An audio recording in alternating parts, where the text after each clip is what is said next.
this episode, I'm going to present a brief biography of Langdro Konchok Jungne. Langdro Koncho Jungne was also known as Langdro Lotsawa and was one of the 25 disciples of Guru Rinpoche.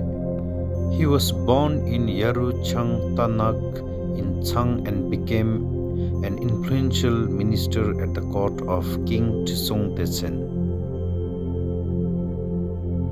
It is said that the Guru Rinpoche gave him Jinlap Lamme Drublung and the sadhanas of Tamdrin Sangwa Kundu and instructed him to practice in the caves of Yeru Shang.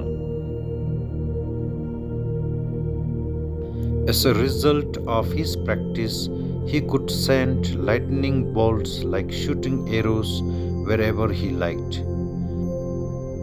He is said to have liberated both humans and non-humans.